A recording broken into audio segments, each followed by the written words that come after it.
Assalamu alaikum everyone. I hope you're doing fine. My name is Asha Siddiqa. Today we are going to discuss the psychological terminologies. Okay, psychological terminologies discuss करने से पहले अगर आप इस channel पे नहीं हुए, अभी तक सब्सक्राइब नहीं किया, सब्सक्राइब कर दे। पढ़ाने और अभी तक सब्सक्राइब नहीं किया अब तो कर ही दे, और लाइक शेयर ज़रूर करिएगा, कमेंट भी ज़रूर करिएगा। ओके, अब हम आते हैं साइकोलॉजिकल टर्मिनोलॉजीज़ के बारे में। साइकोलॉजिकल टर्मिनोलॉजीज़ लाइक एक जब आप एक लैंग्वेज पढ़ते हैं तो आपको उसके रूल्स पता होने चाहिए। इसी तरह जब आप एक सब्जेक्ट पढ़ती हैं, बेशक वो साइंस है, इस्लामिक है, पाक स्टडीज़ है, लॉ है, फिज़िक्स है, केमिस्ट्री है, आपको उसकी टर्मिनोलॉजीज़ पता होनी चाहिए। हर सब्जेक्ट की अपनी टर्मिनोलॉजीज़ होती है। इसी तरह साइकोलॉजी की भी कुछ टर्मिनोलॉजीज़ हैं, उनमें से सिर्फ एक ही हम आज डिस्कस करेंगे। Affect a pattern of observable behavior that is the expression of a subjectively experienced feeling state।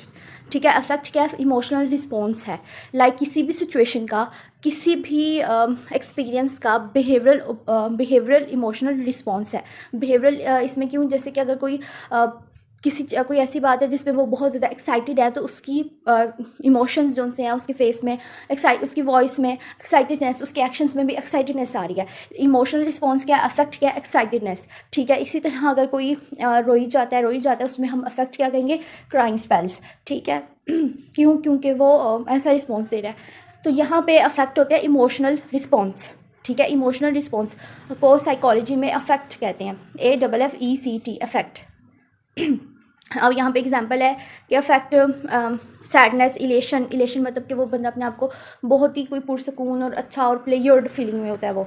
Anger, गुस्से में। इन कॉन्ट्रास्ट टू मूड की अब इमोशन ये अफेक्ट था sadness, elation and anger. Mood क्या है? मूड जो सा है वो है परवेसिव सस्टेन्ड इमोशनल क्लाइमेट। ठीक है, अब मूड क्या है कि सस्टेन्ड इमोशनल क्लाइमेट के वो बंदा ज़्यादातर किस तरह रहता है। नॉर्मल कंडीशंस में वो उसकी क्या मूड होता है, नॉर्मल कंडीशंस में उसकी क्या इमोशनल स्टेट होती है, उस चीज़ को हम कहते हैं मूड। और किसी इवेंट, किसी भी बात का या किसी भी एक्सपीरियंस का इमोशनल रिस्पॉन्स अगर हम उसकी बात करें तो हम उसको कहते हैं अफेक्ट। और अफेक्ट जो सा है वो फ्लक्चुएटिंग चेंजेस ही है जिसको हम वेदर कहेंगे। ठीक है, fluctuating changes in emotional weather is called affect। okay, what is considered the normal range of the expression of affect varies considerably। अब वही चीज़ के नॉर्मल रेंज जो सी है अफेक्ट एक्सप्रेशन की या अफेक्ट की, वो तो कंसिडरेबली वेरी करती है both with in and among different cultures के। कुछ कल्चर्स में एक हद तक एटिकेट्स हैं, हर कल्चर के अपने एटिकेट्स हैं, हर कल्चर में एक अपनी ही सेटिंग्स हैं। ठीक है, अब कुछ कल्चर होते हैं उधर अगर कोई मर जाता है तो उधर इतना शोर, इतना बीन वगैरह टाइप्स किया जाता है। कुछ कल्चर्स हैं अगर उधर ऐसी कोई ट्रेजेडी हो जाए, किसी की डेथ वगैरह की, उधर बस इकट्ठे होकर उसके लिए दवाएं वगैरह करके थोड़े बहुत रोना होता है, लेकिन ऐसा बीन नहीं होता हाय वो ये हो गया, हाय चंगा पलासी, हाय ऐसे, हाय वैसे, ये सब नहीं करते। ठीक है, कुछ कल्चर्स में जब शादी वगैरह होती है तो तब वो और इस तरह की रस्मात भी की जाती हैं। ठीक है, कुछ कल्चर्स में ऐसा कुछ भी नहीं होता, बस ओस लिए और शादी हो गई, सिग्नेचर की शादी हो गई। इसी तरह हर कल्चरल इफेक्ट्स के बेस इफेक्ट्स जो हैं वो कल्चर बेस भी वेरी करते हैं। अब ब्लंटेड इफेक्ट्स क्या हैं? ब्लंटेड इफेक्ट्स है लिमिटेड एक्सप्रेशंस। ठीक है, कि उसमें इमोशनल इंटेंसीज ज़्यादा नहीं हो। और ब्लंटेड इफेक्ट की अगर मैं एग्जांपल दूं तो हमारे कुछ टीचर्स होते हैं जो कि अपने इमोशंस को बहुत कंट्रोल करके बहुत लिटिल रिस्पॉन्स देते हैं चीज़ों का। ठीक है, इसी तरह टीचर्स हो गए, और भी कुछ लोग होते हैं जो कि अपने इमोशनल रिस्पॉन्स बहुत लिमिटेड देते हैं। लाइक वो आई कांटेक्ट मेंटेन कर लेंगे और ये इतना रिस्पॉन्स दे देंगे, अच्छा उन्हें हमारी बात सुनी है, लेकिन उस बात पे प्रॉपर रिस्पॉन्स नहीं देते। लाइक अच्छी थी, बुरी थी, सही थी, गलत थी, इस टाइप का, तो उसको ब्लेंडेड इफेक्ट कहेंगे। Significant reduction in intensity of emotional response, के उसकी इमोशनल रिस्पॉन्स की इंटेंसिटी कम थी, कि हमें ये पता चला उसने हमारी बात सुनी है लेकिन और थोड़ा बहुत रिएक्ट कर दिया, सर हिला दिया, ये वो, लेकिन सिग्निफिकेंट रिडक्शन अच्छी खासी इमोशनल इंटेंसिटी कम है। उसके बाद फिर हम फ्लैट की बात करते हैं। Absence or near absence of any sign of affective expression. Affective वही इमोशनल एक्सप्रेशन का कोई साइन ही नहीं था, तकरीबन फ्लैट होता है, उससे बात की नहीं की एक बराबर है। इनके आई कांटेक्ट भी नहीं मेंटेन होते।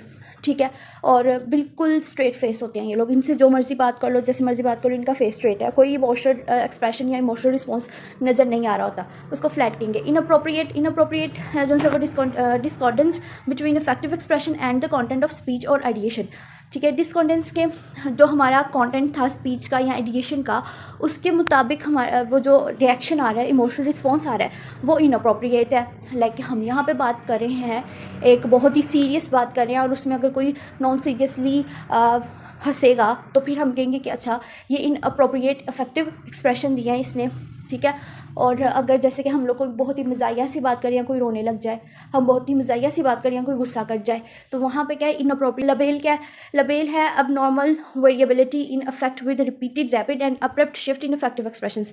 अब यहाँ पे क्या है कि लबेल वही पल में तोला पल में माशा, कि एक टाइम पे वो एक बात पे बहुत ज़्यादा गुस्सा करने लग गया, बहुत ज़्यादा इरिटेटेड एक्सप्रेशंस दे रहा है, और एक ही बात पे वो अभी बहुत पुरसकून होकर उसने वो बात सुनी है, ठीक है। अक्सर ऐसा होता है ना कि एक बंदा वो बात करे तो फॉरगेटन एंड फॉरगिवन वाला हिसाब होता है, दूसरा बंदा वही बात करे बहुत ही कोई एक्सट्रीम किस्म का इमोशनल रिएक्शन उस बात पे दे दिया जाता है, तो वो रबेल है। कि रिपीटेड और रैपिड और abrupt shift in effective expressions, के बार बार रिपीटेड के बार बार ऐसा हो कि पल में तोला पल में माशा टाइप्स बार बार ऐसे वो कर रहा हो, और रैपिड बहुत जल्दी कि ऐसे अक्सर हो रहा, और पल में अभी वो ठीक था अब वो ऐसे हो गया, फिर अभी वो ठीक था अब फिर वो ऐसे हो गया, अभी वो रो रहा था अब वो हंस रहा है, अब वो हंस रहा था वो गुस्सा कर रहा है, इस टाइप का। अब्रप्ट शिफ्ट्स के, अब्रप्ट के वो अप्रोप्रिएट शिफ्ट्स नहीं है, ठीक है।